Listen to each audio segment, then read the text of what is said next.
Welcome to Live Darts TV. We're here at the annual PDC Fishing event and we've got the Governor, we've got Barry Hearn with us. Barry, thanks for joining us. Well, pleasure mate, pleasure. Good to see you here. I was going to say, fishing not going particularly well, is it, so far? Not for me, no, but my team is doing outstandingly well. And the secret in life, in business, is if you're not very good yourself, get a great team round you. And I think that sums up my involvement with the PDC, really. On the PDC, we're there. We've just finished the World Series. Yeah. 6 events, 6 different winners. Must be over the moon with the way it's gone in the World Series, how it's evolved over time. Yeah, I mean, the World Series is there to spread the gospel of darts and to encourage players to realise how good they've got to be if they want to be competitive on the main stage. The averages we're seeing from local players has been the most stimulating for me. The fact that we're going into territories and giving them a localised event where they see the big names adds so much to our brand value and to our TV contracts around the world. It's ticking a hell of a lot of boxes, and I think there's more boxes to tick. You know, China's been important to us, America's important, but you know, we've got to be looking at Canada, I'm looking at South America, looking at Spain. There's so many opportunities for us, so this is not a time to be complacent and say, haven't we done well, because we've just begun. But congratulations to the players that competed. They were all brilliant ambassadors for darts, and we've sent out the right messages to our fans around the world. Are we going to see somewhere new for 2019? 1 or 2 new venues on the World Series? I think we'll definitely see 1. I hope we will see 2. And I hope that's my phone. No, it's not my phone. Someone else's phone. How dare they during the chairman's speech? Have they got no knowledge of life and death? 1 or 2 new venues. Not sure we can fit in many more than 6 because might stretch it to 7. You know, I like working people hard, you know. I don't believe anyone should have a day off, especially if they're a chosen person like the top darts players. So the future's very bright, but now, most exciting time for me is the run up to Christmas. Back now, World Series is done, parked. Now we get our head down. I'm back on the European Tour, back on the Players' Championships. Lots of changes for next year, which we'll be telling the players about during the Grand Prix, or just before the Grand Prix. Exciting times, and we're in a really, really good position. Do you see more players picking and choosing events in 2019 then? Obviously we know Gary Anderson doesn't do the European Tour. Do you think more will follow? Well, I think it's like if we keep pushing the prize money up, then if they follow, it costs them money. I don't mind anyone having a day off, but not 2 days off. Gary Anderson, I'm always saying to him, come on, get yourself off your... Remember, you see, you must always look back and say, where was I? You know, where was I 10 years ago? Running a pub down in Bristol. Now, where am I now? Mega star. You know, Rob Cross is one of the great examples we could have. Where was I? Electrician 12 months or 18 months ago. Where am I now? Millionaire.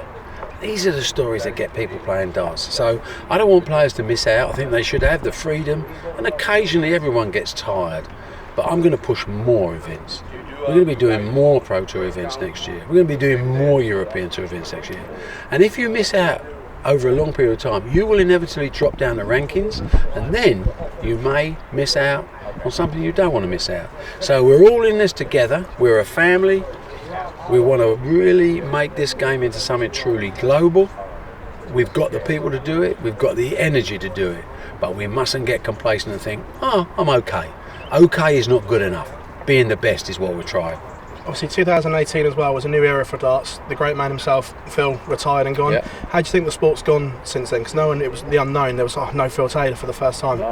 Well, I was the one, I managed Phill for 12 years and I told him not to retire. So he didn't take a notice of me, because that's okay.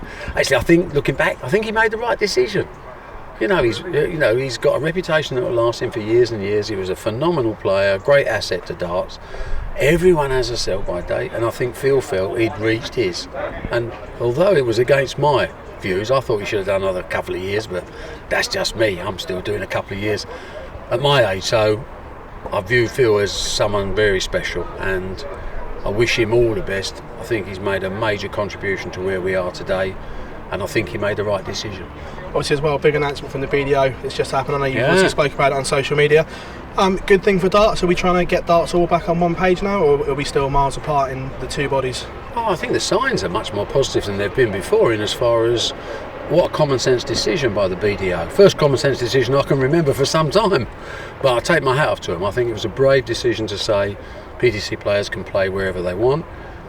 They must know, and we've made it clear that our players are under contract and they can't play on anything that's not sanctioned by the PDC, because that gives us the exclusivity in terms of our events, television contracts, where we can command very significant broadcast fees because of the exclusivity for which the players benefit. So that's, I think, the next stage now is that realisation that the game's moved on, but we've both got a role to play. I think the BDO's got a role to play, and it's not, I'm not being detrimental to them when I say I think they are the most important thing in amateur darts.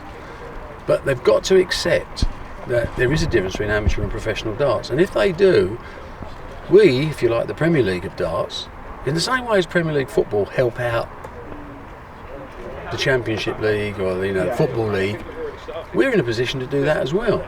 Once we've got a clear mandate of what we're both trying to achieve, and basically it's got to be for the good of the sport.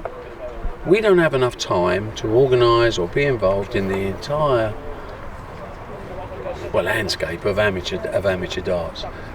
They have got passion for that, and I welcome that, and I think we can help them financially, morally, motivationally, or whatever. But we need to have a clear platform so that everyone's aware that there's a certain freedom from their players to play, to find out if they're any good. We are elite, and that's how we maximise our money. But we sell dreams, and we change people's lives. And that's what sport's all about at the end of the day. It's not about who's got the best looking blazer. It's about how we change lives. From there, we're going to take you to the boxing. Obviously, Dillion's here. The heavyweight landscape is the best it's looked in many years. Obviously, AJ's fighting Povetkin. Tough fight for AJ.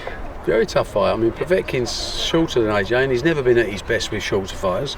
It's all about leverage of his punches. Povetkin can punch. I mean, the one thing as you get older, and Povetkin's like 38, so he's no chicken, but the last thing they lose is their punching power. So you've got to give Povetkin respect, and I think AJ will do that. But I still think AJ will win. I think he could look spectacular. And then the heavyweight division is just a wonderful mix. You've got Tyson Fury. Does he fight Deontay Wilder? Do you think he does, or do you think it's all smoke and mirrors? No, I think he does, because I think he's taken a business view. See, I think Tyson Fury talks a load of rubbish sometimes, but I think he's also quite smart in other ways. He tells me he's a fighting man, but he doesn't fight. He don't throw punches. He can't punch hard enough. But as a businessman, if he fought AJ first, he'd never fight Deontay Wilder second. So you fight Deontay Wilder first, win or lose, you can still fight AJ. So business, that's good business.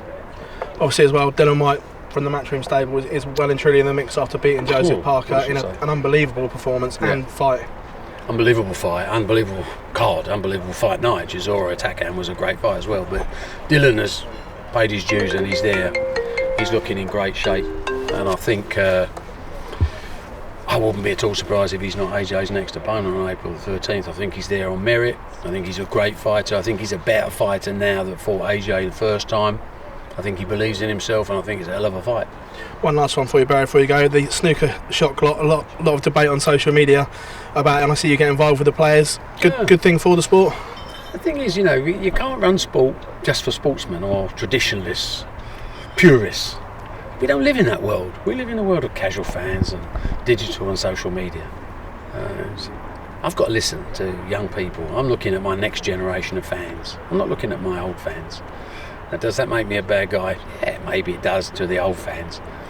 But the same as boxing, people, when I was promoting years and years ago, people used to talk about a nice left jab. Today's fan wants to see knockouts. They want to see action. It's UFC's influence as well. And we have to change, and I think Eddie's changed boxing now. In the snooker side, players taking more than 30 seconds for a shot over the period of a whole match, not just on one frame, over the period of a whole match, frankly, are dull as dishwater. And there's no room for them in entertaining sport. We are an entertainment sport. We have to entertain. We have to bring in new customers. We have to show them something that is worthy of the price of a ticket. So I'm afraid it's not a shot clock, it's approximate shot time that we'll be monitoring this year. And then if we feel that people are taking too long and making our game boring, action will be taken and there'll only be one winner. Barry, that's amazing. I say we'll let you get back and start the fishing. Absolute thanks very much. Pleasure, boy. Thank you so much.